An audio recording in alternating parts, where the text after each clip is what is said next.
Good evening, brethren. Join me in prayer as we start the service tonight. Lord, we come to you with thanksgiving and praise. Diyaman kami, Apo Diyos, ti gundaway nga makapagmaymaysa kami ti kararag that all of these prayer requests could be prayed for by all the members of the Osana Bible Baptist Church and even from our brethren coming from different churches. Tonight, Lord, we would like to especially pray digiti kakabsat iti frontliners or the frontliners, Lord, especially first of all our dear President. Nga si Katimang Sanlukob, mangtid kingkwana ti wisdom, gabayan niyo po siya, Panginoon, sa kanyang mga decision makings, Lord God. And I pray that you would bless everyone in government and even our frontliners in the medical field. And Lord, I pray that you would continue to guide them. We also ask for your intervention and blessing and healing, Lord, for our sick brethren.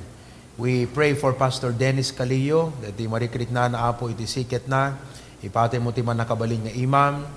We pray, dear Lord, for Baby Kayon, Lucas, and Gian for their recovery and good health, Lord God. For Sister Ade sa kanyang medication, recovering from COVID-19. We pray for Ma'am Lynn, that the mother apo ni Brother Ryan, Lord God. We thank you so much, kaputa napintas ti result dete MRI na apo Diyos. Ngamdawati mo diak tultuloy nga panag-recover na Panginoon.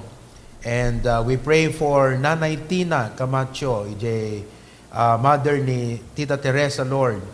Ti panag-recover na manipod ti panaka-opera na apo Diyos. Please lay your healing hand upon her. For Brother Ernest and Sister Rochelle, the results of their laboratory, bendisyon ng apo idang agasawa. For Brother Lucky, rescheduled for operation, ni Tita Evelyn going through dialysis, Lord God. And I pray nga sika iti mangtud kenkwana iti panakaagas ken ti recovery na apo Dios. We also remember to pray for Pastor Langbayan iti Ilocos Sur, who also goes through weekly dialysis, Panginoon. And for Sister Raquel, who is now confined in LCGH and waiting for her schedule to go through major operation. Bendisyon ida nga pamilya, si katimangtod, iti comfort, ken strength, kadakwada apo Diyos at this point. And we pray, Lord, for our brethren who are sick out there, Panginoon. It may not be included, wala man dito sa aming prayer list, but si kaapo Diyos, iti mangagas kadakwada nga sangapada, Panginoon. And we ask for your mercy. And we also thank you, Lord, for the answered prayers nga ni Hannah kat nakarwaran from the hospital, awamot lang ti stone problem na apo. We thank you for healing upon her. And we also thank you, Lord, kadigiti kakabsat who are celebrating their birthday today, ni Tito Manny Madamba. Lord, continue to give him more years and more life, more grace. Iti biyag na, ipatuloy nga pa nagserbi na apo Diyos ka ni Sister Rica May, the J. Claveria, Panginoon. I pray that she grows up to know your will and live according to your will and plan for her. Ni Sister Kathy Guerrero, nga the J. Italy, Panginoong Diyos. Bless her and her whole family. She is one of the new members of our church. We thank you, Lord, for her heart, sharing even our live stream to her friends, tapno mabuya damot apo. So itultuloy mga bendisyonan idang nga sangapada. We also, Lord, ask that you continue to put that fire and devotion and dedication, commitment in our hearts as your people. Amok na digiti kakabsat, mamis dan apo ti agserbikan ka. Digiti choir members, they miss their place, their ministry, practicing, singing songs every Sunday. Digiti adati orchestra, our ushers, I know that they already miss, Lord, their ministry. Di panagserbida apo Diyos ka. Digiti musicians and all the members, Panginoon, they miss the sanctuary, Lord. Awan kas deti umay mi ditoy uneg ti kapilya, tapnon ti kasta apo ket ma-experience mi ti na isang sangayan nga presensyam ti panagdaydayo mi ken ti uneg ti kapilya, Lord. But we pray that you would continue to comfort us all. Reveal yourself to us in a greater way. Nga although babaan lang ti live stream nga maidanon apo dedi gimong ditoy kadigiti kakabsat in their own respective homes, Lord. Marik nami kumaamin di presensyam, di pa nagtignay mo, panakisaom kada kami, Apo Diyos, liwliwaan na kam nga sa ngapadat. So Lord, we commit everything into your hand. Continue to protect us, guide us, and bless us, Panginoon. Bless even the service tonight. In Christ's name we pray. Amen and amen. Nais nating batiin ang ating mga birthday celebrants ngayong araw na to. Tito Manny, happy birthday. It's his 50th birthday, golden. He has already reached that 50 years. Katiapo ti agtultuloy nga mang bendisyon kada kay dito. Thank you di kita inbura yung naramanan mi nga blessings because of your birthday. Rica May, dita Claveria, God bless you. And Sister Kathy Guerrero, dita Italy, happy birthday kada kayo. If your name is not included but it's your birthday today, sa pasap nga kaya da kayo nga kablaawan, binabati namin kayo ng magandang kaarawan sa araw na ito.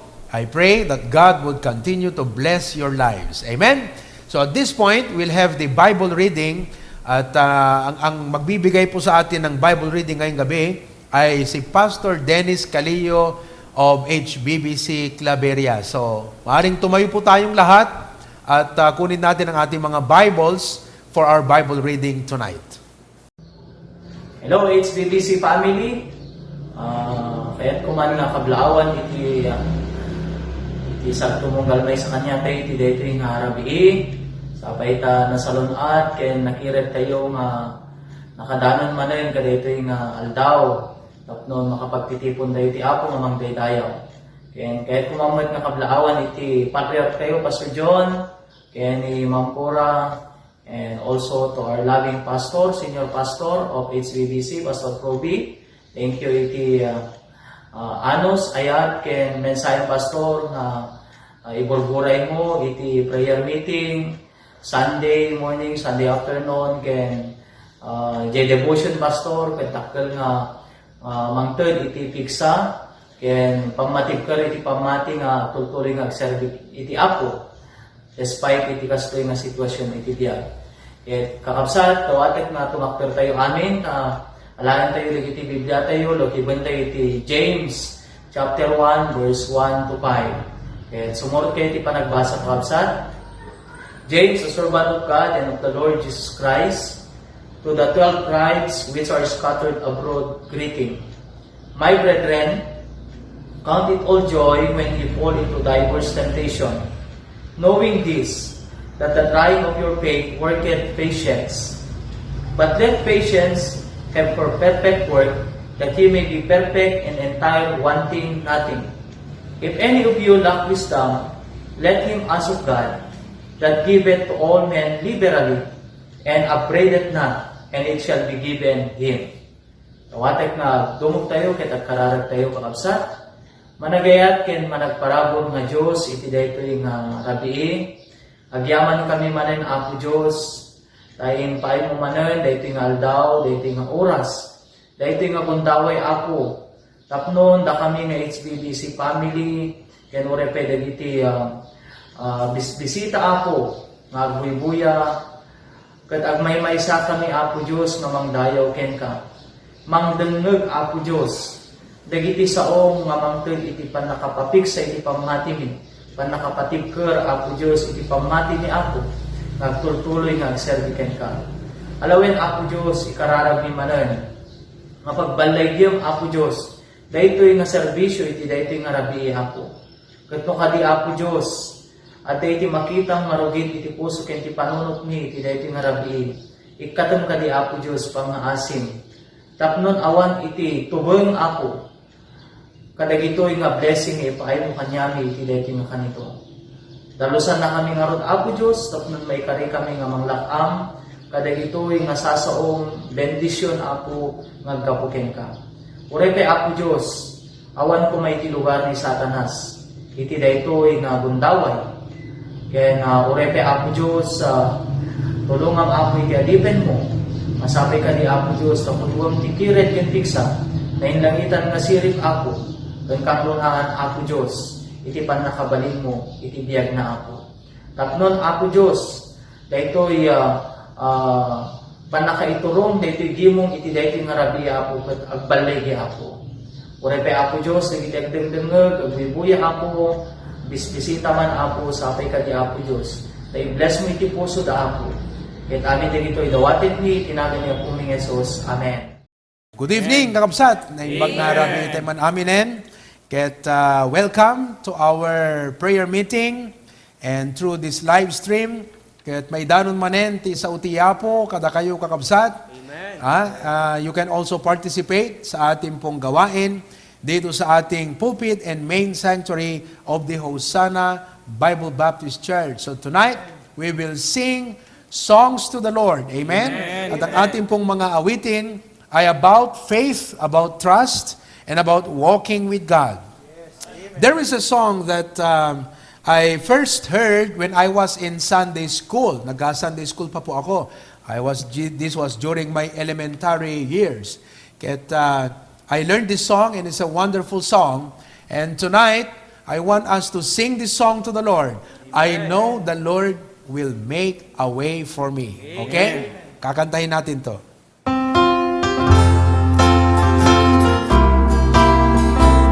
Sing everybody! I know the Lord will make a way for me.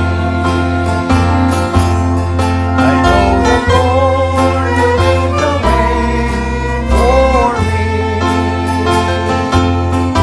If I live a holy life, shun the wrong and do the right, I know the Lord will make a way for me. O, diba? Magandang awitin din po ito sa ating mga family devotion. Okay, so get the lyrics, i-capture nyo yan. Mamaya, ano po? Let's sing the second verse na. Ready? He died to save me from my sin and shame. He died to save me from my sin and shame. Though my needs be great or small, He has suffered for them all. He died to save me from my sin and shame. O, di ba? Ang ganda po niyan, ha? Nasabi niya? Ilagay mo nga ulit yun. Second verse, though my needs be great or small, malaki ang kasalanan mo, He has suffered for them all. Amen? Walang ibang pagkikapagbigay ng pag-asa sa iyo, kundi ang ginawa ng Panginoon. Let's sing that one more time. He died to save me from my sin and shame. He died to save me from my sin and shame. Though my needs be great or small, He has suffered for them all. He died to save me from my sin and shame. Turn down. To be a joy to hear Him say, well done. To be a joy to hear Him say, well done. If I trust and never doubt, name my life and sing and shout. To be a joy to hear Him say, well done. Amen? Wow! May Tagalog. Ayan. Sing the Tagalog. Ready? Alam kong may magagawa ang Diyos. Alam kong may magagawa ang Diyos. Kung ako'y magtatapat at ako ay susunod, alam kong may magagawa ang Diyos. Amen!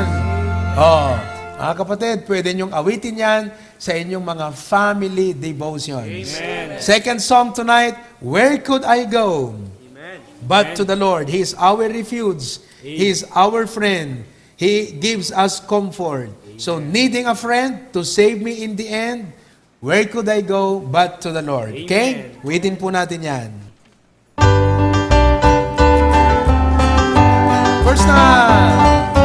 Living alone in this old sinful world. Hardly comfort can afford. Striving alone to face temptation so. Where could I go but to the Lord?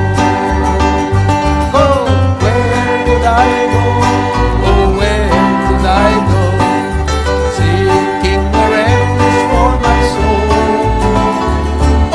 Needing a friend to save me in the end. Where could I go but to the Lord? Second, life here is grand with friends I love so dear. Comfort I get from God's own word. Amen. Yet when I face that chilling hand of death, where could I go but to the Lord? Yes, chorus. Where could I go? Oh, where could I go? Seeking a refuge for my soul. Needing a friend to save me in the end. Where could I go but to the Lord? Where could I go but to the Lord? Amen. Oh, that's a wonderful song, okay? Amen. Our next song tonight, What a Friend We Have in Jesus. Sing that song, What a Friend We Have in Jesus.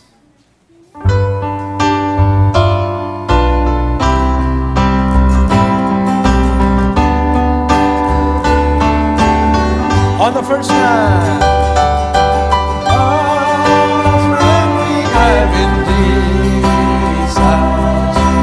Oh, our sins and griefs to bear.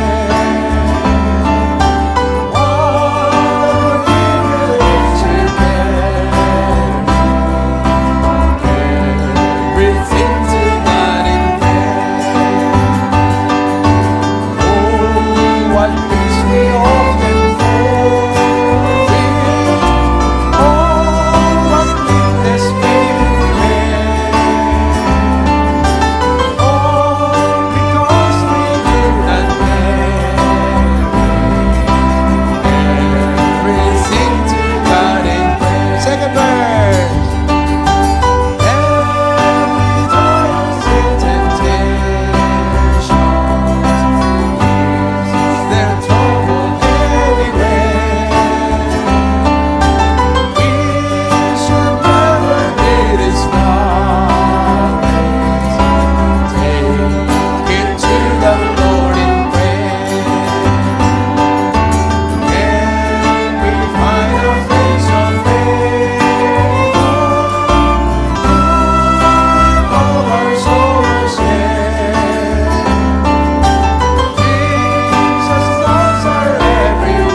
Binabati ko muli ang lahat ng ating mga kapatiran. Amen. Binabati ko ang ating mga kapatid dyan sa HBBC Lawag. Amen. Magandang gabi sa inyo mga kapatid. Amen. HBBC Bacarang. Magandang gabi mga kapatid. Amen. HBBC Pasukin, Pastor Ver, family, and all of you there. HBBC Claveria. Amen. Binabati namin kayo. Magandang gabi sa inyo dyan. Kumusta kayo dyan? At siyempre naman, HBBC Hawaii. Amen? At of course, lahat ng ating mga HBBC yan, mga kapatid, that includes other provinces and other cities, kung saan man kayo naroon, mga kapatid, at mga kapatid natin na nasa ibang bansa. Amen. We have our brethren from Canada na nanonood muli ngayong gabi, Norway, Italy, Lebanon, Middle East, Singapore, Amen. Australia, mainland USA, Iceland, saan pa? Hong Kong, South Korea, Amen. Lebanon. Maraming salamat. Welcome tayo muli ngayong gabi dito sa main sanctuary and the pulpit of the Hosanna Bible Baptist Church. Amen? Okay? So, wag niyong kalilimutan, this coming Friday, yung ating BYI Fellowship. Amen. Okay? So, itutuloy ko yung ating lesson, the 10 lies that youth believe.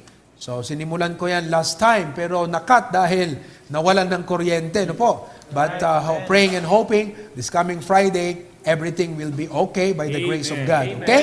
So, tonight, welcome din natin ang lahat ng ating mga kaibigan at mga kamag-anak who are joining us tonight. Ang iba ay nandyan, mga kapatid, na kasama po ninyo. Welcome! If you are a visitor, a guest to Hosanna Bible Baptist Church, we welcome you tonight. Binabati namin kayo.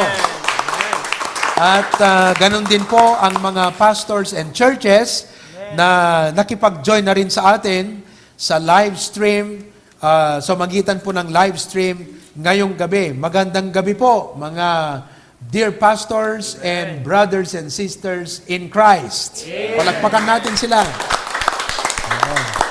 Kumusta kayo dyan sa Ilocos Sur? Okay, may mga nanonood dyan sa Abra, sa Isabela, ano po, sa Apayao. Okay, meron pang mga nanonood sa La Union, sa Cavite, sa Manila, ano pa, sa Tarlac. Opo. So, magandang gabi. Binabati namin kayo mula sa Hosanna Bible Baptist Church. So, ngayon ay awitin natin ang awit ng pagbati. Oo, yung awit ng pagbati Ilocano.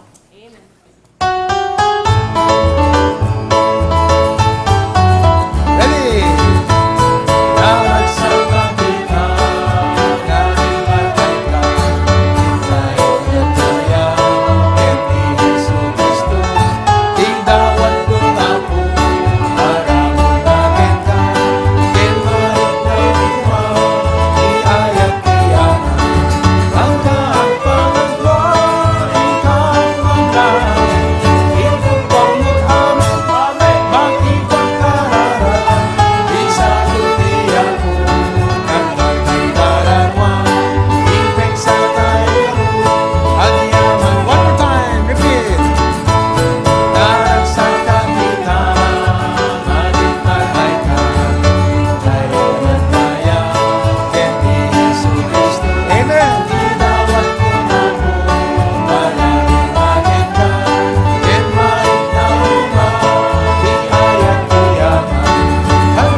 Ngayon po, awitin natin that song, Leaning on the Everlasting Arms. Tayo po ay nakasandal sa kapangyarihan ng kamay ng ating Panginoon. Amen. Leaning on the Everlasting Arms.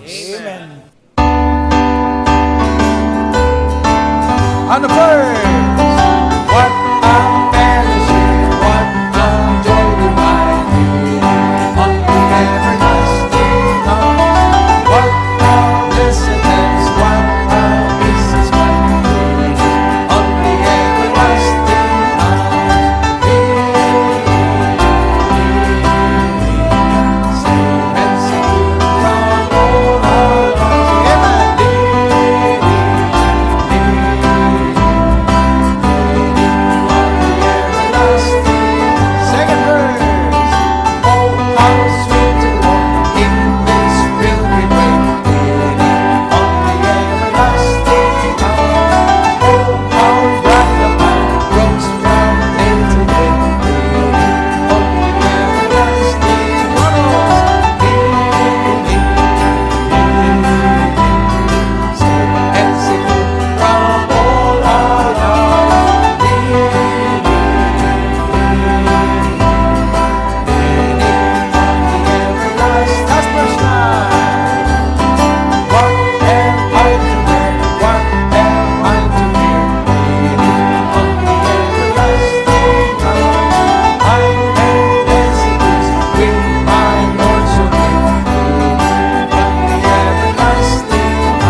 ay matutunghayan natin ang isang special song offering to the Lord. Will be rendered to us by the ensemble. Itong ating string, pero hindi ensemble. Assemble lang. Tatatlo lang sila. Amen? Alright.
Amen.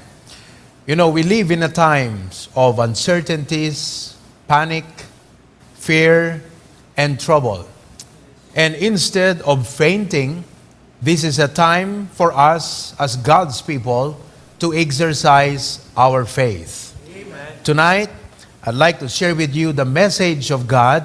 The title is The Blessings of Those Who Trust in the Lord. Amen. The blessings of those who trust in the Lord. Let's go to God in prayer. Our gracious God, thank you for your precious, very rich word. We thank you, Lord, that we have this opportunity through the live stream. Tapno di kastaapo, ti saom, ket makadanon, kadagiti kakabsat, in the very comforts of their home, ket mangaganmi apo Dios iti mensahem kada kami. Anoint your servant. Empower me, dear God. And I pray that you would touch your people tonight. I pray nga ti makita apo Dios kathan nga siyak, no di ket sika nga makisasao kada kami, babaen iti daytoy nga preaching. Thank you for the privilege, dear Lord.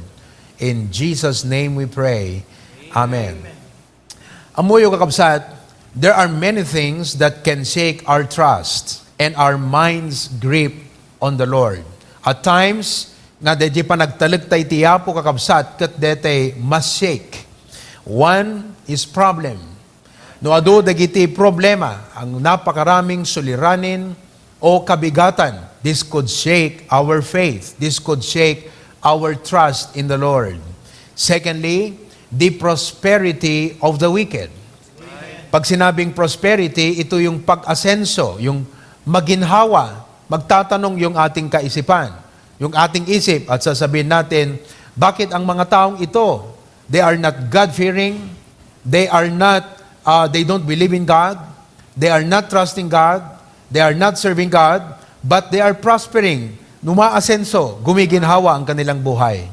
And so David in Psalm 73 envied the wicked because they were prospering. Sumama ang kanyang loob. Kinumpara niya ang kanyang buhay sa kanila. Samantalang siya godly, sila ungodly. Pero bakit ang buhay nila maasenso, maginhawa, samantalang siya ay napalibutan ng napakaraming paghihirap? It is in this situation na nagtanong ang kanyang isip, mga kapatid. He was shaken. Sabi niya nga sa Bible na malapit na siyang na-slide. You know, my feet were almost gone. My ways were almost gone, sabi niya. So the prosperity of the wicked could shake our mind. Pangatlo po, that could shake is people's influence. Yung mga tao sa paligid natin, yung mga nakapalibot sa atin. In Psalms chapter 1, it shows us the influence of three people.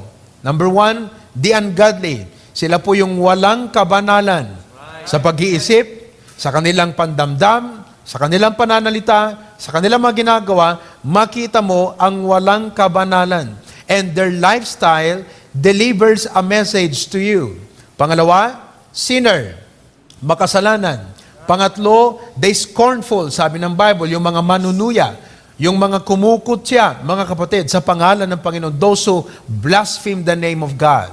So when you look at their lives, at ang problema po rito, sabi ng Panginoon Kristo, wide is the way. Ibig sabihin, maluwang ang daan, marami ang tao na sumusunod sa ganyang klase ng buhay. A life that is ungodly, a life that is sinful, and a life that is scornful. Marami po yan. It is the mass, okay? So this could shake our mind.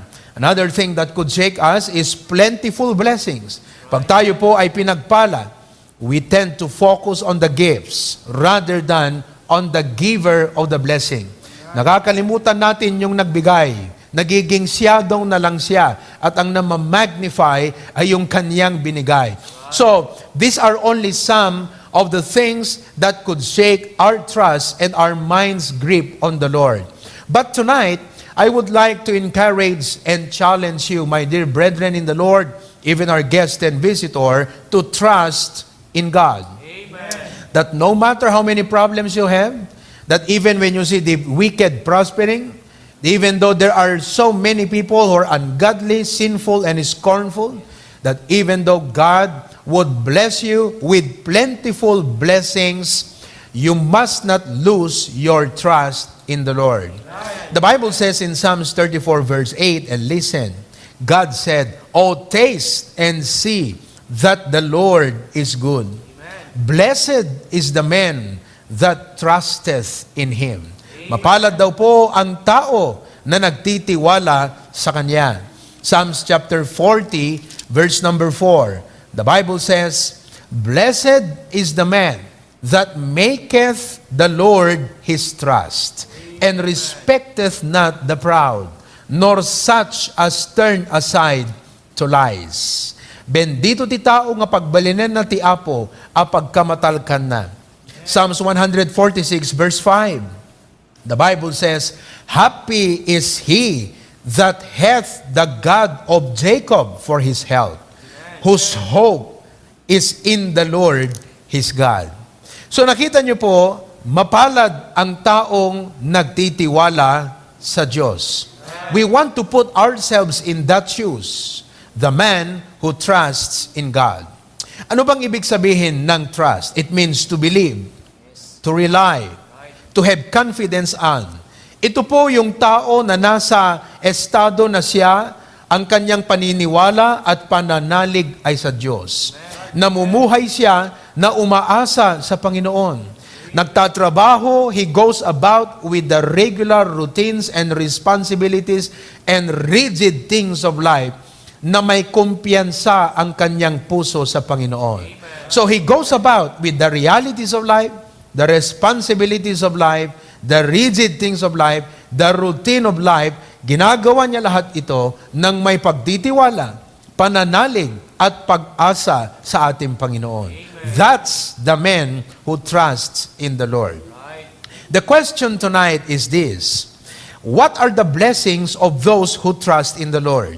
Why is it that the Bible called them blessed, or happy are they, or they will be satisfied with that kind of life? Bakit po napakaganda ang buhay ng isang tao na nagtitiwala sa Panginoon? And why you and I should go that way, should choose and decide and go that path of trusting in the Lord.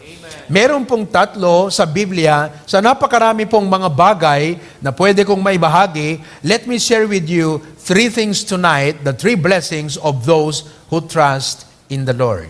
First of all, number 1, He shall deal with His resources and His future wisely. He shall deal with His resources and His future wisely.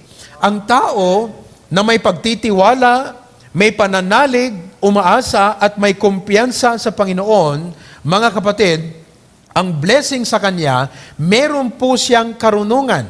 Meron po siyang kakaibang klaseng katalinuhan o diskarte sa kanyang paghandle, sa kanyang pagharap, sa kanyang paghawak ng mga kayamanan o yung mga pinagkukunan niya ng kanyang yaman. What a blessing, mga kapatid, na tayo ay pwedeng pagkatiwalaan ng Panginoon ng mga yaman. Now, you might say tonight, but Pastor, I am not rich. Now, listen, we may not be rich materially, but all of us as God's people are rich in the grace of God. Malay mo kung anong ibibigay pa ng Panginoon na pagpapala sa iyo. So, ngayong gabi, mga kapatid, sa puntong ito, I'd like to open 1 Timothy chapter 6, verses 17 to 19. At dito po, mga kapatid, sa 1 Timothy chapter 6, 17 to 19, itinuturo sa atin, sinabi ni Paul kay Timothy na turuan ang mga mayayaman. Paul was addressing rich people. Siya po ay nagbigay ng gabay, ng panuntunan, ng instruction sa buhay. Kung sakali mang tayo ay pinagpala ng kayamanan o pinagkalooban, o kung sakali man ay tayo ay pagpapalain pa lang o pagkakalooban ng kayamanan.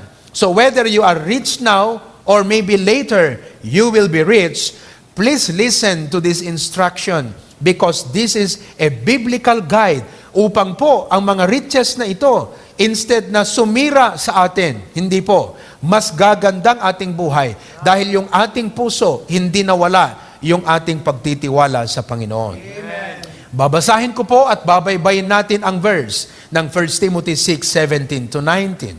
The Bible says, "Charge them that are rich in this world, that they be not high-minded. Balakadam dagijay nga nababaknang iti daytoy nga lubong nga sandang agpalangguad. Brethren, we should not let riches produce pride." Wag nating hahayaan na yung blessings, na yung kayamanan ay gumawa o gawin tayong mayabang, mga kapatid. Tatandaan natin, hindi tayo bibigyan ng Diyos ng kayamanan para i-boost ang ating ego. Pag sinabi nating ego, ito po yung ating pwedeng maipagyabang. The pride of life. No, God does not bless us to make us proud or to satisfy the lust of our flesh. Hindi po yun ang intention, motibo, o purpose ng Panginoon why He would enrich His people. So, we should not let riches produce pride. Amen. And then the Bible says, "Nor trust in uncertain riches, but in the living God, who giveth us richly all things to enjoy." Amen. What does this tell us? Ito po ang gabay. We should not let riches replace our trust in God. Amen. Huwag nating hahayaan na yung pong kayamanan ay agawin niya ang trono ng Panginoon sa ating buhay. Amen. Do not make your riches your God. Do not trust in uncertain riches, but in the living God. Pag sinabi pong uncertain, it means not durable. Anong ibig sabihin po niyan? Hindi ito matibay. With the test of time, parang ngayon po, pag may problema, minsan makikita natin, there are some situations in life when we come to that problem, riches do not matter anymore. So hindi po siya matibay, ibig sabihin, hindi siya pang matagalan. It's not able to withstand where the pressure, the danger, or any damage, or any test. Kaya sinabi po niya, uncertain riches. Now, the rich fool, meron pong kwento, ang ating Panginoon, tungkol po doon sa mayaman, the rich fool. He secured his future. Talagang pinaghandaan niya yung kanyang kinabukasan. Opo, he secured his future. But to the point that as if he did not need God anymore. That is the problem there. Sinecure po niya ang kanyang kinabukasan to the point na parang hindi niya na kailangan pa ang Diyos. He trusted in his uncertain riches and no longer in the living God. Brethren, that is not the wise way to live our way to the future. Hindi po yun nire-recommend ng Bible. Ang gabay ng Biblia sa atin na kahit tayo ay pagpalain, na tayo ay pagkalooban ng kayamanan, wag po doon ang ating tiwala. Ang tiwala po natin ay sa Diyos. Diyos. And then the Bible says, let me continue to read. The Bible says, that they do good, that they be rich in good works, ready to distribute, willing to communicate. Verse 19, laying up in store for themselves a good foundation against the time to come, that they may lay hold on eternal life. What does this tell us? Ito po ang gabay. We should utilize our resources to lay up eternal treasures. Amen. Gamitin po natin ang mga ipinagkaloob ng Diyos sa atin na mga kayamanan at pinagkukunang yaman, our means of living, not only to provide for our needs, but for us to be able to invest it for things that has an eternal value. Amen. Alam niyo po, binanggit ito ng Panginoon sa Matthew chapter 6, verse 20, verse 21.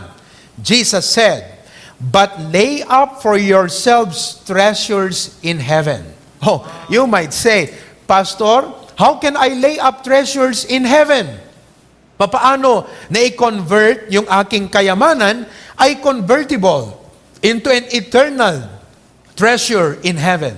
You know when it is become convertible into the treasure in heaven? When we invest it for the glory of God. Pag ininvest natin ito for the glory of God, for the ministry, and in helping people in the name of the Lord, sa pangalan ng Panginoon, hindi sa atin not for self-glory, but in the name of the Lord, when we invest it in the name of the Lord for the glory of God, then it is converted into an eternal treasure.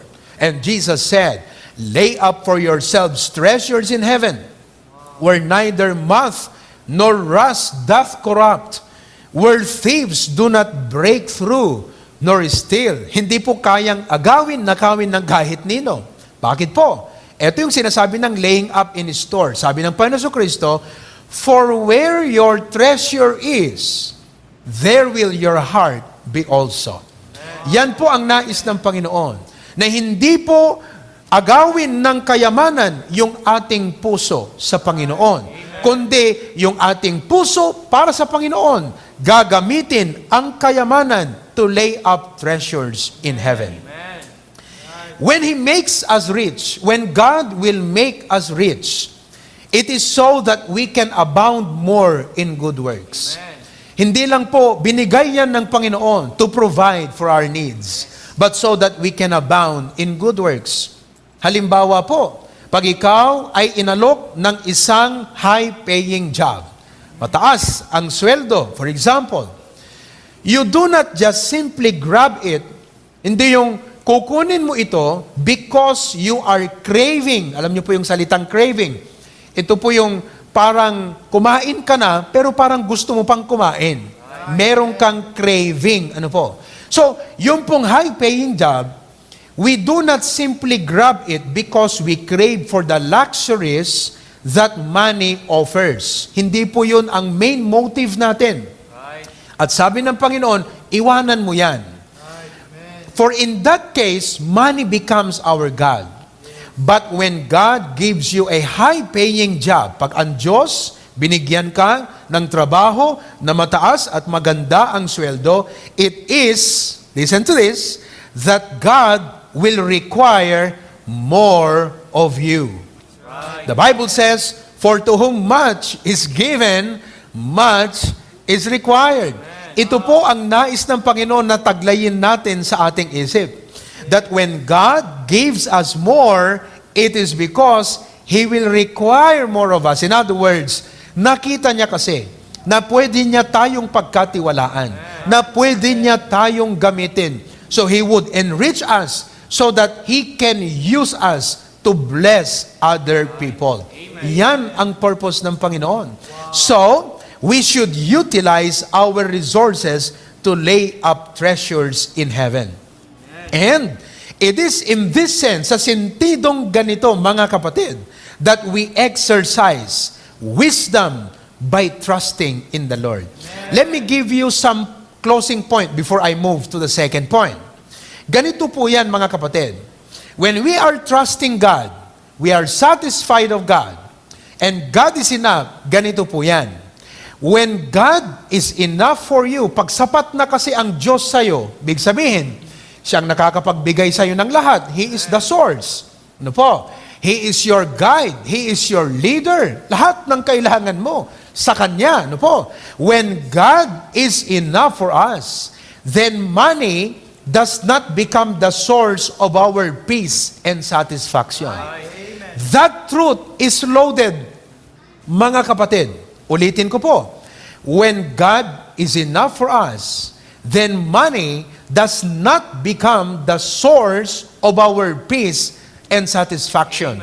Sa mga taong wala pang Diyos sa kanilang buhay, o sa mga tao na wala pa sa Diyos, their source of peace, security, satisfaction, and joy, and entitlement ay nanggagaling po sa tinatawag na net worth.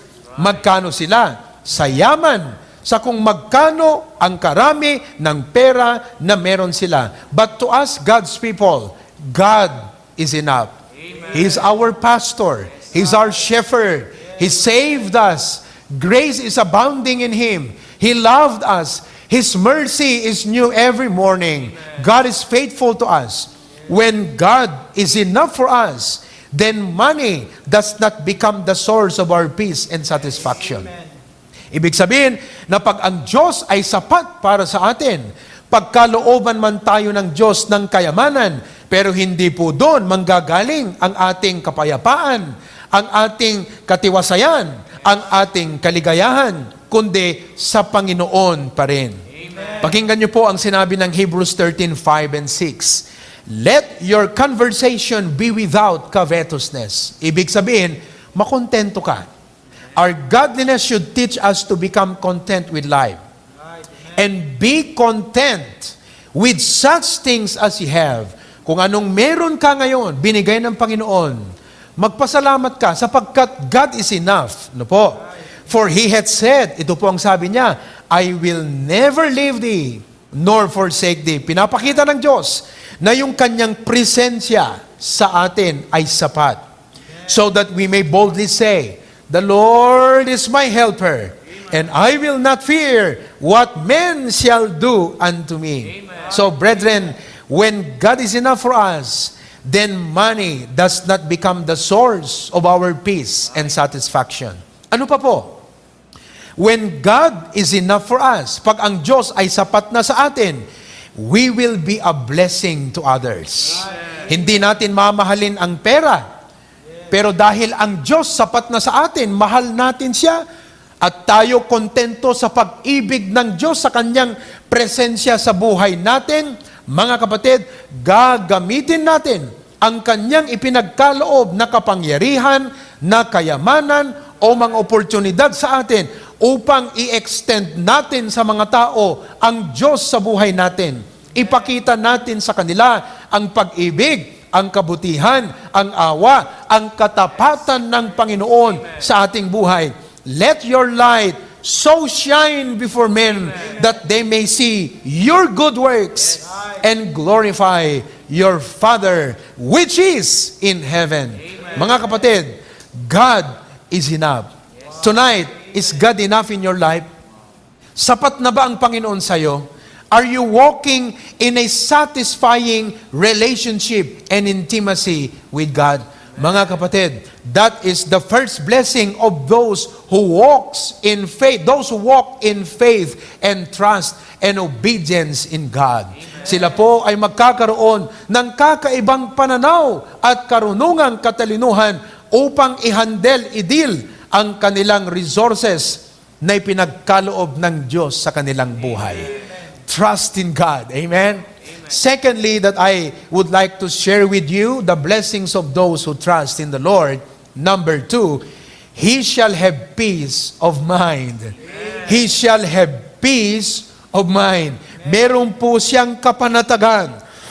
Meron po siyang kapayapaan sa kanyang isip. You know, peace of mind is the state of being confident. Yung kanina, the state of being content. Ito naman, the state of being confident and hopeful na meron kang kumpiyansa sa loob dahil sa Kanya na meron kang pag-asa, knowing that God is able and is willing to do what is good for us. Let me say that again. Peace of mind is the state of being confident and hopeful in life, knowing that God is able and is willing to do what is good for us. Kaya ng Diyos at nais niyang gawin ang pinakamabuti para sa ating lahat. Pakinggan niyo po ang Jeremiah 17 verse 7 to 8.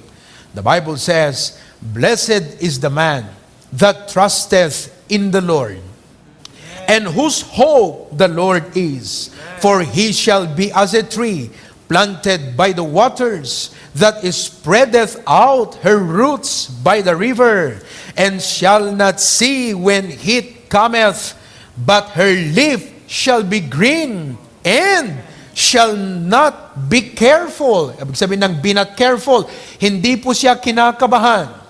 Hindi po siya binabagabag. Shall not be careful in the year of drought. Brethren, we do not know, probably this will be a year of drought. But if you trust in the Lord, the Bible says, "And shall not be careful in the year of drought, neither shall cease from yielding fruit." Magiging mabunga pa rin ang taong nagtitiwala sa Panginoon. Na kung saan may kumpiyansa ang kanyang loob sa Diyos. Ang Panginoon, ang kanyang kanlungan, ti Diyos ti taklin na kakabsat, isutarayan na, ti apo ti pagsadagan na. Ang Diyos, ang kanyang katiyakan, mga kapatid. Ang Diyos, ang kanyang pag-asa, at sa Panginoon siya nakasandal. Listen, when situation calls us to worry, like what we are having right now, as God's people, we respond in prayer. Amen. When situation calls us to worry, we respond in prayer. Ganito po ang sabi ng Bible sa Philippians 4, 6, and 7. "Be careful for nothing, but in everything, by prayer and supplication with thanksgiving, let your requests be made known unto God." Oh, mga kapatid, when the situation calls us to panic, to worry, to be troubled, to faint, to be discouraged, to lose hope, what do? We respond in prayer. Sabi niya, in everything by prayer and supplication, make your requests known unto God. And then the Bible says, and the peace of God, that's the blessing. That's the blessing, brethren. The peace of God, which passeth all understanding, shall keep your hearts and minds through Christ Jesus. Bibigyan po tayo ng Diyos ng kapanatagan ng loob. Take note. God gives us this peace to guard our hearts and mind from fear, distress, anxiety, and He will assure us patalgedan na katiapo kakabsat. And you can only have that state of mind, that kind of feeling when you pray. Aalisin ng Panginoon ang ating mga pangangamba sa buhay o pangamba. Aalisin ng Diyos ang ating pagkabahala, ang ating pagkabagabag, mga kapatid. And He will replace it with peace and confidence that again, as we face the routine, the responsibilities, the rigid, and all of these realities of life, mga kapatid, God is able and will do what is good for us. Amen. Kaya mga kapatid, mga kaibigan, why worry if you can pray? Amen. Bakit ka kinakabahan? Why worry when you can pray? Amen. Ang 1 Peter 5:7, nais ko pong basahin sa Tagalog. Ganito ang sabi ng Bible, na inyong ilagat sa Kanya ang lahat ng inyong kabalisahan. Wow! Inyong ilagat sa Kanya ang lahat ng inyong kabalisahan, sapagkat kayo'y ipinagmamalasakit niya. Wow! Who? Can you just say amen where you are, brethren, folks? Pwede bang mag-amen kayo dyan? Amen? Mga kapatid, sapagkat kayo'y ipinagmamalasakit niya. Oh yes, normal po na meron tayong pagdamdamin na magmalasakit, na ipinagmamalasakit natin ang ating buhay, ang ating mga anak, ang ating pamilya. Pero mga kapatid, meron pong mas magaling, mas makapangyarihan na nagmamalasakit sa atin. Yan po ay ang ating Diyos. So when situation calls us to worry, to be distressed, and to be discouraged, we respond in prayer. Amen. And God will give us peace. Yan po ang pangalawa na blessing na nagtitiwala sa Panginoon. Amen. Amen? Let me give to you the last, but definitely not the least. Sa puntong ito ay nais kong kausapin ang ating mga minamahal na mga kaibigan at mga kamag-anak na masaya at malugod na nanonood sa ating live stream service. Nagpapasalamat po kami dahil kayo ay palaging nanonood sa inyong tahanan, sa inyong kwarto. Maraming salamat po. We welcome you in the live stream ministry of the Osana Bible Baptist Church. Pero sa oras na ito, nais kong kausapin kita, kaibigan. I would like to give to you this final thought, final truth tonight. Number 3, the blessing of the man who trusts in the Lord. Ang nagtitiwala sa Panginoon, ang blessing niya, number 3, he shall not come unto condemnation. Amen. He shall not come unto condemnation. Hindi siya hahantong sa kaparusahan. Ito ay mas nakakatakot na hahantungan ng buhay ng tao.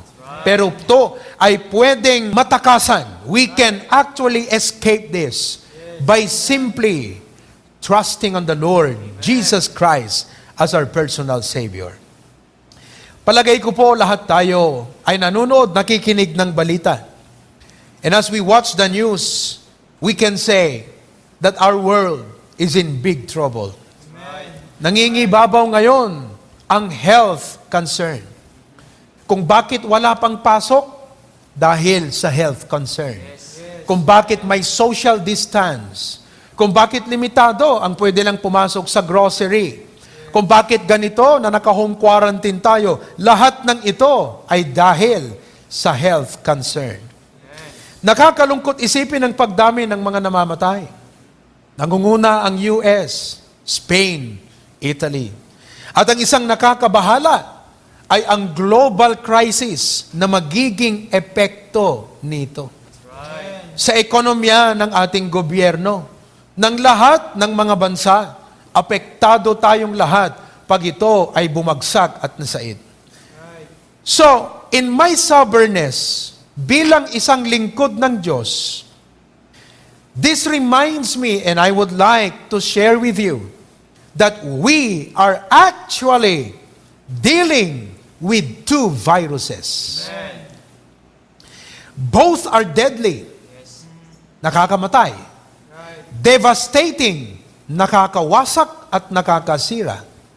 And disturbing. Nakakabahala. They are both pandemic, meaning it's a global problem.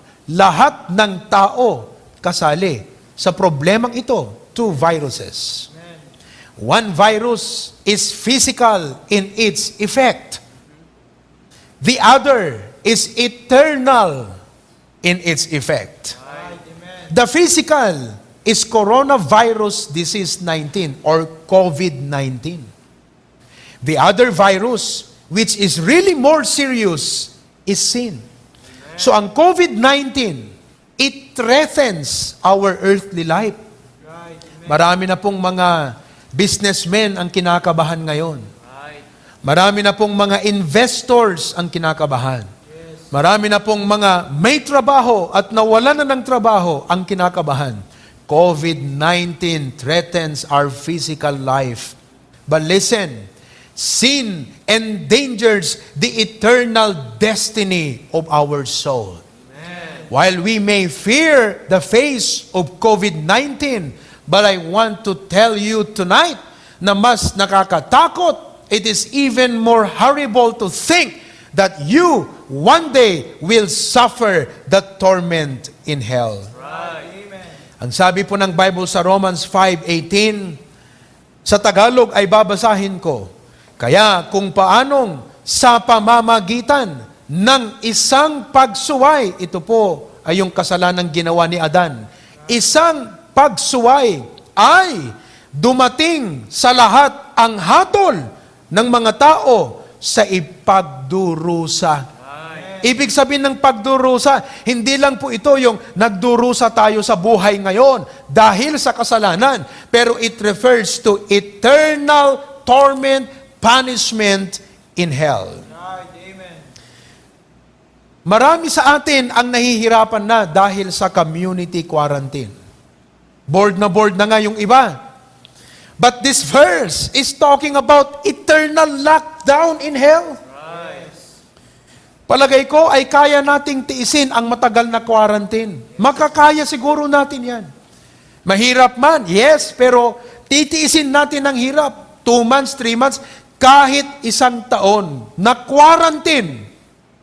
Pero yung eternal na maghihirap ka, eternal na masusunog ka pero hindi ka mamamatay, yung eternal na maghihirap ka sa impyerno, kaya mo bang tiisin yon? You might be able to bear the hardship and difficulty of the home quarantine, but eternal lockdown in hell, who can bear it? Sino po ang makakakaya niyan? Yan po ang mas nakakatakot na kinakaharap ng tao. At ito ang patutunguhan natin ayon sa ating binasa. Darating tayo sa hatol na tayo ay magdurusa dahil sa ating kasalanan. Dahil po sa pagkakasala. Pero mga kapatid, may magandang balita. Amen. Ayokong magtapos na ganun na lang. Ito po ang magandang balita. I may not be able to give to you the medicine for COVID-19. How I wish I could discover the vaccine and medicine for COVID-19 upang ma-avail ko yung pabuya ng ating mahal na Pangulo. Nung una, mukhang 10 million. Tumaas yata. Wow!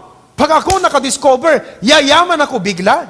Pero how I wish I can show to you the medicine and vaccine for COVID-19. But tonight, I have a good news because I can show to you the solution, the hope for sin problem. Amen. How can we escape eternal damnation and lockdown in hell. Mahal ka ng Diyos. May plano siya para sa iyo. Ang plano ng dyablo ay dalhin ang tao sa impyerno. Pero ang plano ng Diyos, kahit nahiwalay ang tao sa Kanya dahil sa kasalanan, ay ang tao maibalik, magkaroon ng kaligtasan, kapatawaran sa kasalanan, at upang makasama niya sa langit ng walang hanggan. Nais kong ibahagi sa inyo ang salitang gospel. Ang ibig sabihin ng gospel, good news. Magandang balita. Kanina, sinabi ko, bad news, kapahamakan ng impyerno. Ngayon naman, good news.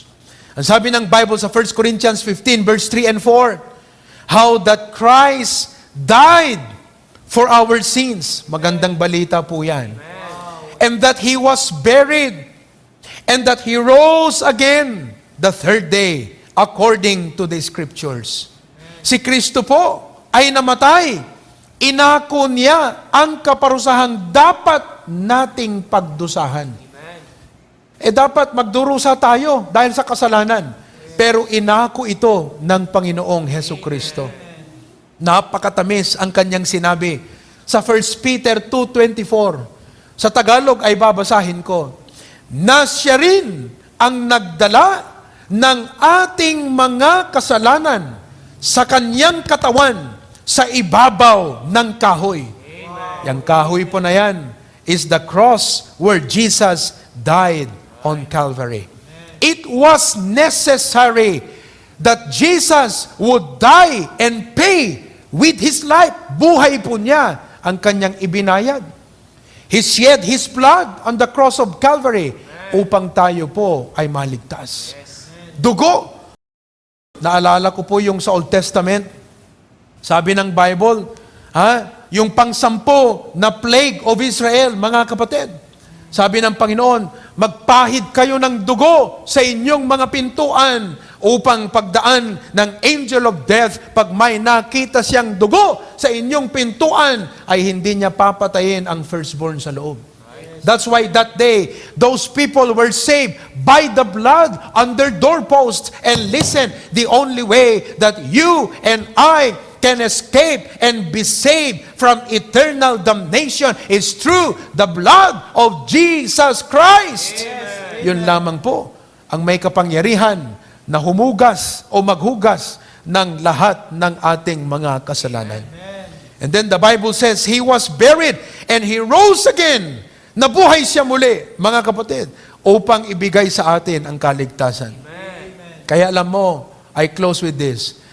Pag may lumapit sa iyo, pag may nagpahayag sa iyo at sinabi niya, alam mo, pag gumawa ka ng mabuti, pag nagpabautismo ka, pag sumunod ka sa mga utos ng Diyos, pag umanib ka sa aming relihiyon, ay maliligtas ka. Pag may nagsabi ng ganyan sa iyo, I would like to tell you, my dear friend, he's telling you a bad news. Bakit po bad news? Sapagkat po, walang maliligtas sa mabuting gawa. Wala pong relihiyong makakapagligtas. Hindi po 10 Commandments ang makakapagligtas sa atin sa makatuwid. Dahil sa 10 Commandments, ipinapakita na tayo nagkasala dahil tayo po ay lumabag. That is a bad news. But the good news is this. Jesus died for your sin. Amen. At ang sabi ng John 3:16, whosoever believeth in Him should not perish, but have everlasting life. Ngayong gabi, tanggapin mo kung sino ka. Pastor, sino ako? Yeah, ang sabi ng Bible, ikaw ay makasalanan. At dahil ikaw ay makasalanan, patungo sa isang kapahamakan. And that is the eternal torment of hell. But tonight, you need to come to Jesus Christ. You need to put your faith in Him. Amen. Blessed is the man that trusts in the Lord. Amen. Whosoever believeth in Him or trusteth in Him o magtitiwala sa Kanya na Siya ang tatanggapin niyang tagapagligtas. Whosoever believeth in Him should not perish but have everlasting life. Amen. Mamili ka, lock down in hell or rest in peace in heaven. Amen. Jesus is the way, the truth, and the life. No man cometh unto the Father but by Him. The greatest tragedy is not dying because of COVID-19. It is dying without Christ. Tonight, would you trust in Jesus? Would you come to Him and simply express your faith to God and say, Lord Jesus, I trust in you. I accept you. Be my Savior. I claim that eternal life that you are offering to everyone who believes in you. Ngayong gabi, kung yan ang desire ng puso mo, nais kitang pangunahan sa isang panalangin. This is not my prayer, but let this be the prayer of your heart. Would you bow your head with me? Close your eyes. Kaibigan, hindi aksidente na nanood ka ngayong gabi. May plano ang Diyos sa'yo.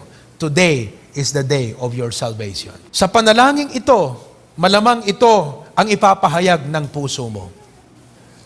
You pray with me. Panginoong Jesus, maraming salamat po sa inyong dakilang pag-ibig. Inaamin ko na ako ay makasalanan. At alam ko na ako ay patungo sa kapahamakan. Pero salamat, Panginoon, na sa gabing ito ay naunawaan ko kung papaano ako ay maligtas.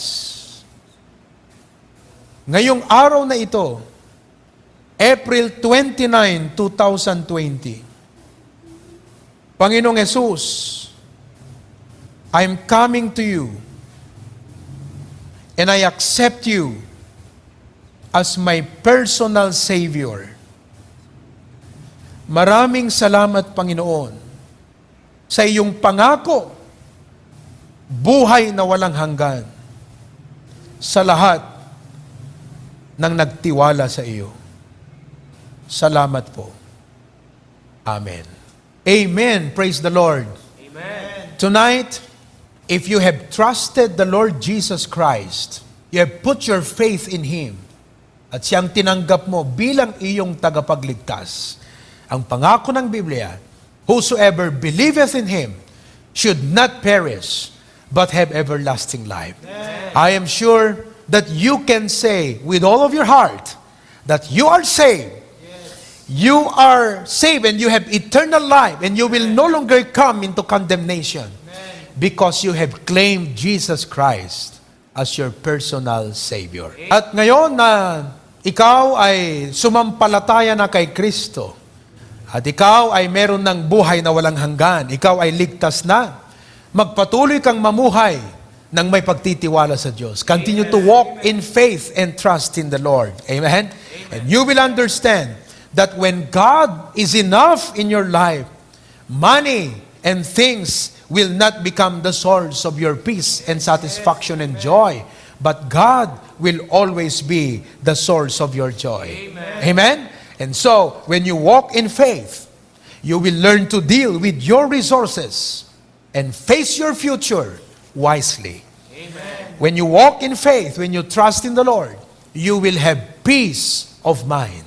Anuman ang mga bumabagabag sa iyo, anuman ang mga problema na hinaharap mo ngayon, lumapit ka sa Panginoon.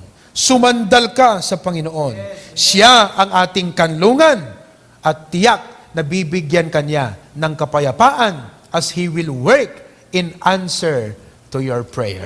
Amen?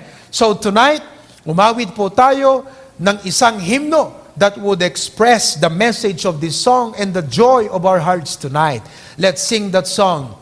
'Tis so sweet to trust in Jesus. Amen.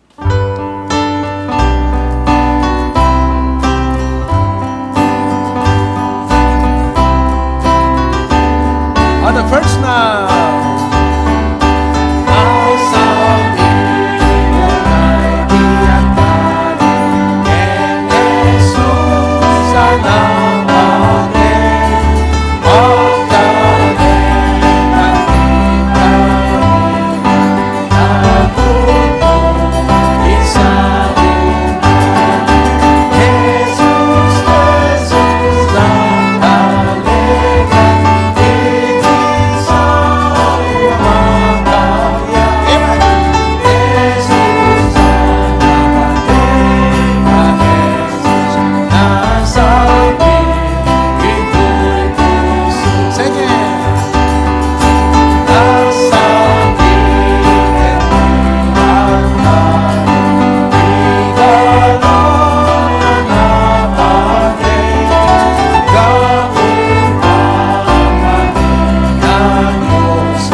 assurance tonight. Salamat, Lord, sa preaching na aming narinig. Salamat sa lahat ng mga awitin. Salamat, Panginoon, sa opportunity na muli ay nailapit namin sa inyo ang mga prayer requests. Dalangin namin, Panginoon, na patuloy po ninyong pakinggan at tugunan ang panalangin ng inyong mga anak, O Diyos. Tonight, dismiss us with your blessing, grace and peace from God our Father. Salamat po, Panginoong Diyos. In Christ's name we pray. Everyone says, Amen. Good night and God bless you. Young people, we'll see you on Friday by the grace of God. Good night.